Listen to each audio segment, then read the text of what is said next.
Welcome to the Paranormal Strangers, Spirits and Wine Podcast, where each week we dive into the mysterious world beyond the veil.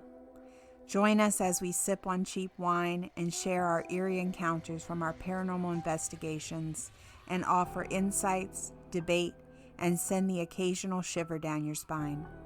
Whether you're a seasoned ghost hunter or a curious skeptic, you'll feel right at home among friends who share your fascination for the unexplained.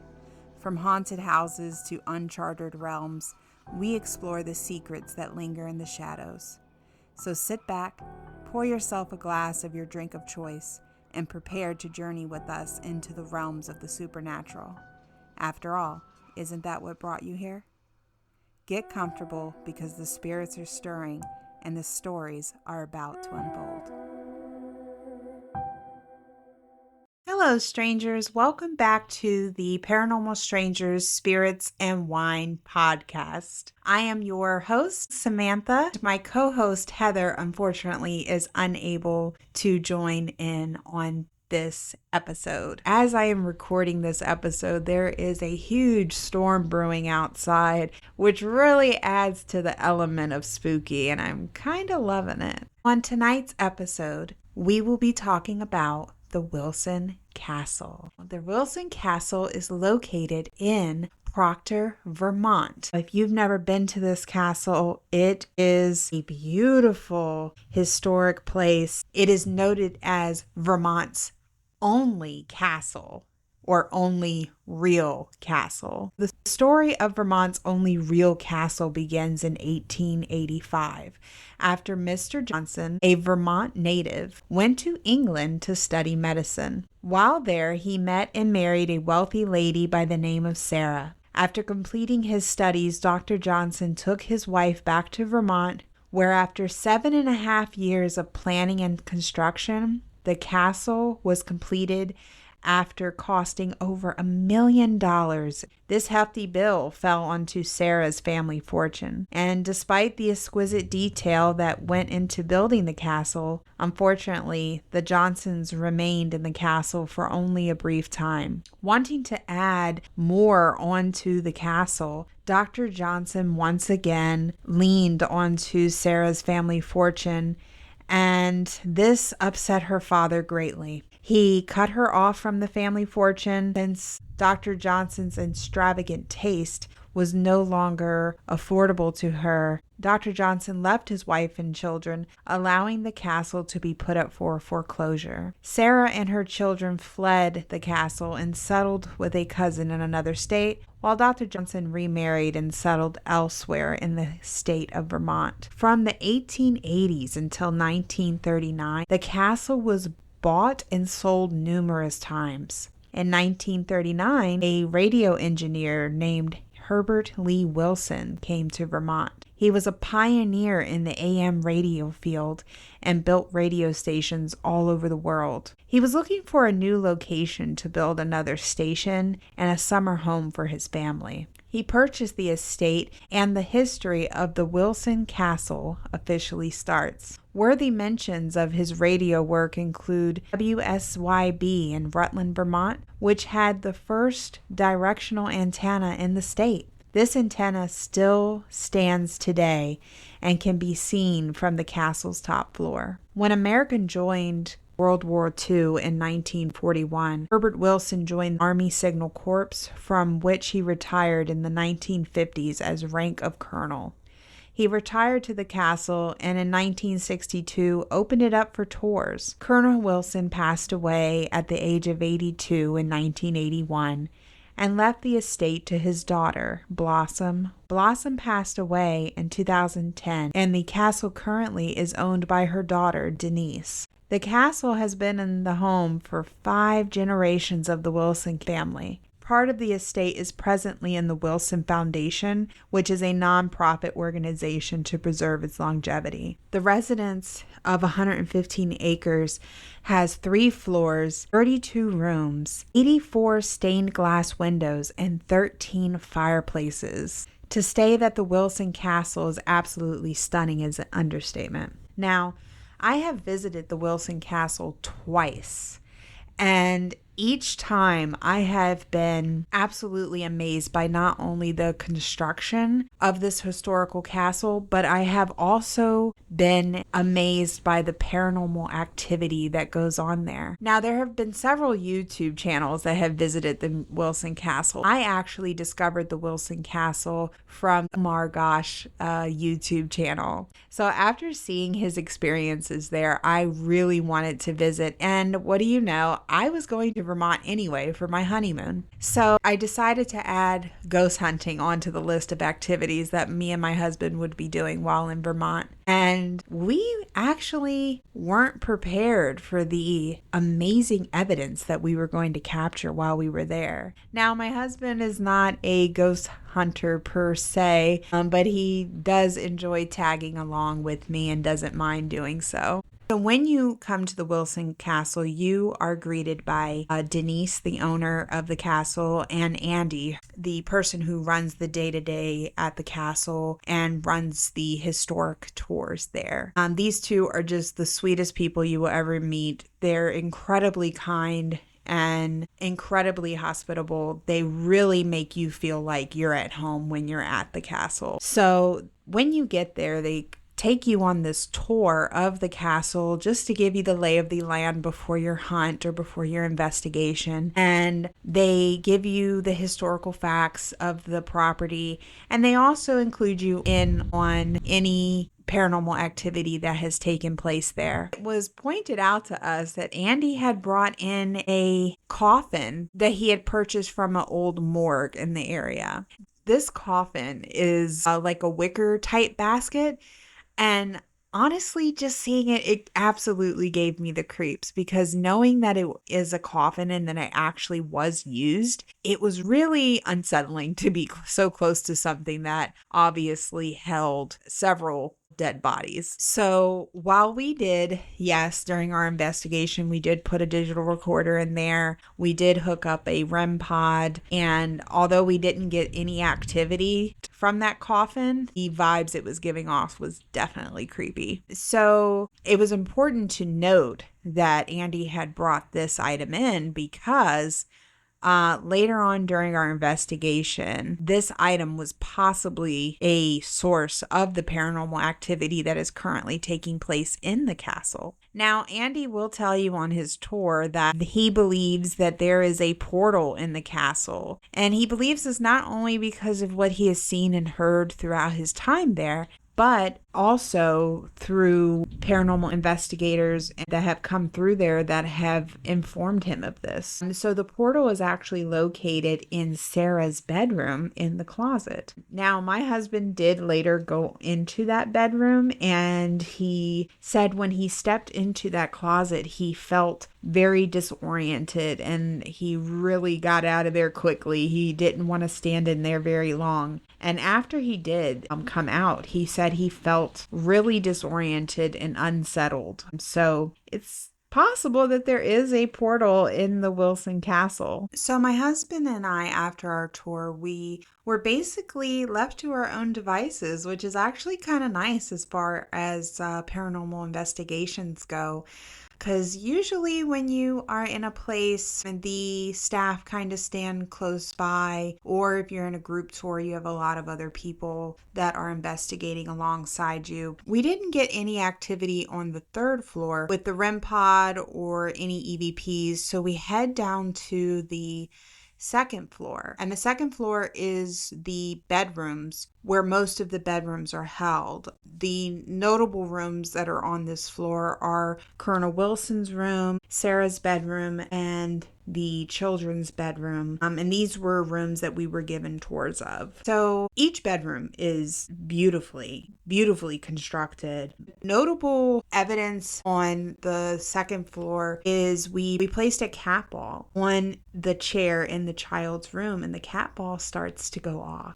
And it's really amazing because I was speaking to the potential child spirits about my own children. And I explained to them that I was a mom and that I had kids of a certain age. And I kind of just invited them to come in and speak with me.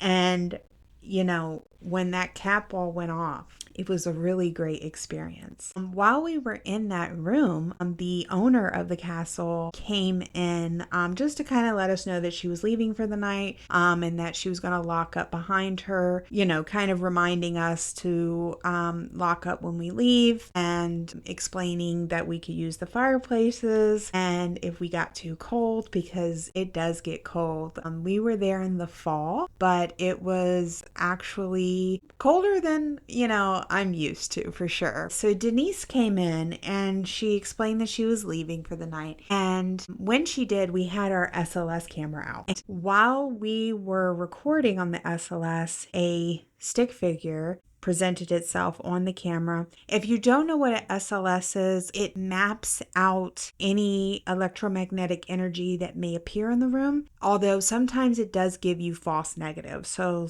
if it focuses on a chair, like time after time, oftentimes it might be mapping out the chair or what should be there, but it's really hard to tell. It's not a concrete piece of evidence, but it is pretty fucking awesome. So when we mapped out the child figure, it did appear in a chair. It appeared in a child-sized chair. And the way we test the SLS is by asking the spirit to make a movement, such as putting up your hand or putting out a leg or something of that nature that would indicate that the spirit or that the figure is communicating with you and is an intelligent entity. Now, although that may give you a better sense that the entity is actually a spirit and not a false mapping, it doesn't necessarily mean that if the entity doesn't interact with you, that it is a false mapping. And I say this because a lot of times you might pick up on residual energy. Notably, just recently when we were at the Avenel house in Virginia, I kept getting a map in the chair. But however, although the spirit did not communicate with me when I asked it to move a leg or to put an arm up, it disappeared and then it showed back up in the chair. I say all that to say that just because a spirit does not interact, it does not always mean that it's a false mapping. We got the mapping of the child in the child's chair in the children's bedroom. And it was actually a small figure. It wasn't a large figure sitting in the chair. It was a small figure that mapped out on the SLS, which would indicate that this entity was a child. And we asked the entity if you could please grab Denise's hand, because she was sitting on a couch that was next to the child's chair, and the entity then reached out and grabbed her hand. It was absolutely amazing to see on the SLS camera, and Denise was like super excited that we were able to catch it and that she was actually able to be a part of the investigation. In the child's bedroom, we got hits on the SLS, on the cat ball, and we did not capture any EVPs at the Wilson Castle, unfortunately,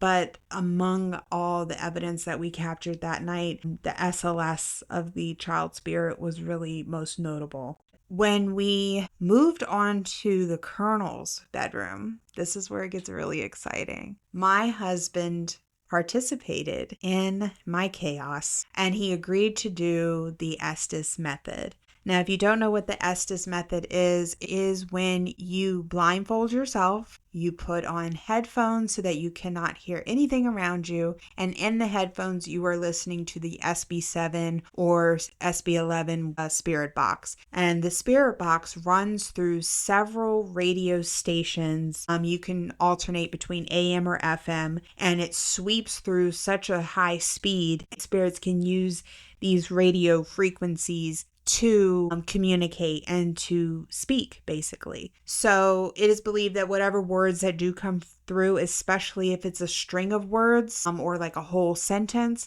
then it is actually a spirit trying to communicate, because there's no way that any radio station can get out an entire sentence with the rate in which the SB7 or the SB11 is sweeping through. My husband participated in the Estes method. I put him in the chair and he had the headphones on and the blindfold on, so he could not see me. He could not hear the questions I was asking. And I went through a series of questions, and at first we weren't really getting anything that makes sense. So, and when I say that, I mean that anything that could indicate that the spirits or anything that was coming through the device was actually interacting with me. One of the questions I asked was, how did you get here? And then David says, as he hears it through the spirit box, object. And I asked, what object? And I never got a response to that. Now, earlier, as I mentioned, Andy had said that he had brought in this wicker casket from a old funeral home where he had brought it in. I'm not sure of any other objects that were brought in at that time, but I just did find it a little odd that Andy had brought in this object, and then through the Estes method we got a response that a spirit was brought in through an object. And honestly, who could say how many spirits are brought in? Because these were known to be reused. They were known to hold bodies for a short period of time. And once the person was buried or cremated, then they were reused again. Actually, that's a good question. How many spirits can be attached to one object? Could it be several? Is it like once one has been attached, then nothing else can attach to it? That might be a good question for my spirit friends next time we investigate. We did not receive any responses from the colonel himself, so I think it is safe to say possibly that the colonel has moved on, which is always great, but we just never know. And that's why we love investigating, because our spirit friends, although they are often very vague about the afterlife, they give us answers as to what happens when you die. What happens? Where do we go? And no matter what your belief is, I think we all can agree to the question, what happens when we die? So moving on our investigation, my husband and I went into Sarah's room. Now in Sarah's room, there is a sadness that overcomes you. I don't know how to describe it. It's just the feeling you get in that room is really somber feeling. You feel like she's there, or at least someone is there, but they don't want to communicate, or she doesn't want to communicate. We didn't really get anything in that room either. There weren't any EVPs captured. We tried the flashlight to get responses on the flashlight. We tried the REM pod. We tried many different devices to communicate with Sarah or whatever entity was occupying that space, but unfortunately we just weren't able to communicate with her or anyone else in that room. But you definitely felt like you were being watched. Now, my husband did go into the closet in that room, in Sarah's bedroom, where there is said to be a portal. Now, I'm not sure where this rumor came from that there was a portal in Sarah's bedroom, or why, or how it even got there. I was never told a story of any satanic worshiping or anything that would suggest a portal being opened in the castle. So it is a weird rumor that kind of comes out of nowhere in this otherwise unsuspecting place. The Wilson Castle, although it went through several different owners and it went through some heartache and hardship, I was never told anything about anything dark that would lead to a portal being open in such a place. However, I will not discredit the rumor, only because when my husband went into the closet, he did come out feeling disoriented. He didn't feel like himself when he came out, and from my perspective, he certainly wasn't acting like himself either. He was more quiet and just kind of in a daze almost. It was weird. It passed very quickly, but it was definitely notable and definitely weird to witness. But again, in the closet, no EVPs, no hits on the REM pod, nothing, no notable evidence was captured there. When we were using the SLS camera, there was this very tall figure that was kind of in every room that we went into. Just as I'm scanning around the room, this tall figure was always in a corner of each room that we were in, like very massively overshadowing or towering over us, almost as if we were being followed and watched. Which would be understandable if someone entered your home. Wouldn't you be watching them and kind of following them around to see what they're doing in your home? So that happened to us. In the rest of the castle, we didn't get a whole lot more evidence that night, but honestly, it was such a beautiful place, and we were just really honored to be allowed in the castle by ourselves, investigating. And I mean, the castle is just absolutely beautiful. So it definitely wasn't a loss of a night. Although we didn't get much activity, we did get activity, and that's always exciting, no matter how brief. But then we went back a year later, and this time the castle was different. When we arrived back to the castle this past year, we were greeted with the same hospitality, and we didn't need a tour this time because we had already known all the hot spots and all the history of the place. So we kind of just dived right into our investigation, hitting up the same rooms that we hit before where we got the most activity. The castle was eerily quiet, very quiet, but there were moments that made me feel uneasy. We started on the 3rd floor, and there is this room that is in the shape of a circle, and there are bench seats under windows. And the windows go all the way around the room, of course, except for the way you came in and out. And on the windows, in the middle of the fall, were lots and lots of flies. And this was something that both me and my husband do not recall seeing the first time we went to the Wilson Castle. It was definitely weird. Now, if anybody knows anything about, the paranormal, flies are usually a sign of demonic energy. Now, I'm not saying that the Wilson Castle has any demonic energy in it. I'm just saying that, the flies were suspect. And if you research enough, you find a lot of information on it. And based on past evidence, past experiences, I have found that to be true. So there were flies all over the windows, and we tried to communicate with anything that may have been on that floor. And again, it was very quiet. We didn't get anything on that floor. Then we went down to the 2nd floor, and we were just kind of sitting in the hall in between all the bedrooms. And so we were just kind of sitting on the couch on the 2nd floor in the middle of the hallway, right above the staircase. And when I put on the Ovilus, the word bunny came up. And Bunny is a significant name in the Wilson Castle, as Bunny was a resident of the castle and a family member of Denise. Now, it is said that Bunny, during the time that the castle was open for tours, Bunny would sit on the couch with her purse in hand and kind of greet people as they came through for the tours. She was said to be a people watcher. She just liked to watch people come in and enjoy the castle, and it brought her much joy. We actually caught REM pod activity on the couch in the main living area in the castle. We didn't get any direct responses from the REM pod, such as when we asked it to move away or to stop the REM pod from going off. It just kind of stayed on the whole time until we, of course, turned it off. But what that tells me is that the energy that was there that was causing the REM pod to alert was probably a residual energy. So if you think about it, maybe Bunny came in to the room. She's in her time. She's in her element. She has a seat on the couch. And so her energy is just kind of there. And the REM pod is indicating that. So although we didn't get any interactions, we do believe that Bunny's spirit is there in a residual way.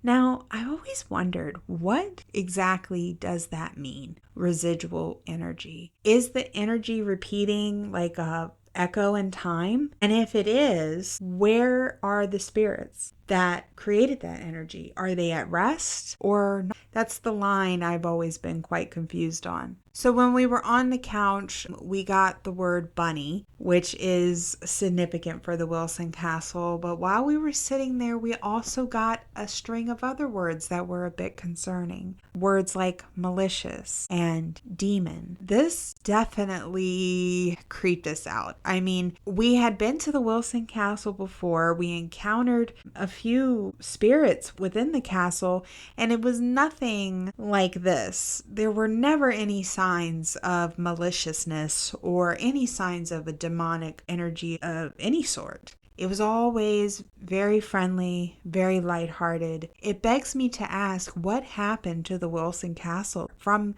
the last time we were there? What has changed? Now, the Wilson Castle has picked up quite a bit of interest in the paranormal field as YouTubers continue to visit and continue to raise awareness regarding the castle's existence. So I wonder if all the energy that is being generated now within the castle through its daily tours when it's open and the paranormal investigations. And they did tell us this past time that they had received a few gifts in the mail that they have brought into the castle. Now, I don't think they quite understand what they may have let into the castle, but I don't believe it to be good, only because it has changed so much within the year that we were there. The flies on the windows, the malicious and demon words that were coming through our device. And another notable part of the evening during our second visit was when we were in Sarah's bedroom once again trying to make contact. We were sitting outside of the closet this time because my husband was not going back in, and I certainly wasn't. We were sitting outside of the closet, which is believed to hold the portal. Now note, there is nobody in the castle but us. When you are on your private investigations, they leave the facility. They're very close by, but they do leave the castle, and you are completely by yourself. So when we were sitting in Sarah's bedroom on the floor in the complete silence, we heard heavy boot steps slowly walking down the hallway, and it put absolute chills down my spine. Out of all the places that I've been, I have never encountered footsteps. And when you know without a doubt that there is no one in the entire castle or the entire building that could possibly make that noise, could possibly cause the sound of footsteps coming down a hallway, it is absolutely bone-chilling. Because how are you a spirit and you're causing boot steps coming down the hall? How does a spirit cause such a noise? So I was completely bone chilled. I swear my eyes were wide open. My mouth must have dropped to the floor, my husband's as well. And we're just sitting there staring at each other, not saying a word, just listening to these boot steps slowly walk down the hall before they stop. You almost expected someone to walk into the room that we were in, and no one ever did. So what was that? It was completely scary. And unfortunately, the camera we had on and the digital recording device that we had on did not catch the boot steps. It was so disappointing that we weren't able to capture it, so it only lives in our minds. But it was absolutely bone-chilling and absolutely terrifying to hear in the way it was walking so slowly in our direction. It was really scary. The Wilson Castle definitely has spirits occupying its walls. But because it was a family home, once a place of love, and unfortunately for Sarah, for heartbreak, it was not like a hospital or a lunatic asylum where you have tons of tormented souls.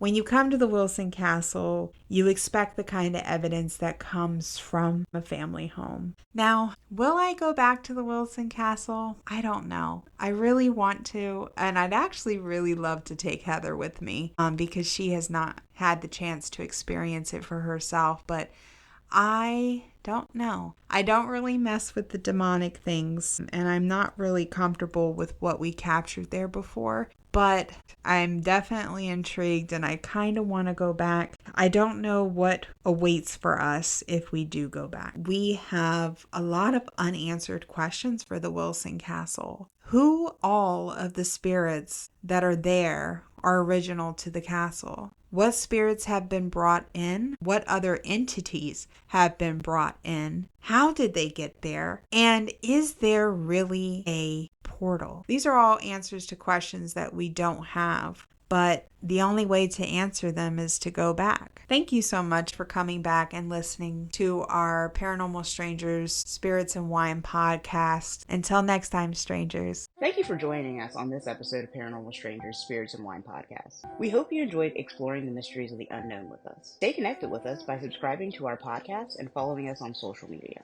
You can find us on Facebook and Instagram at Paranormal Strangers. Do you have a paranormal encounter you'd like to share? Or are interested in being a guest on our show?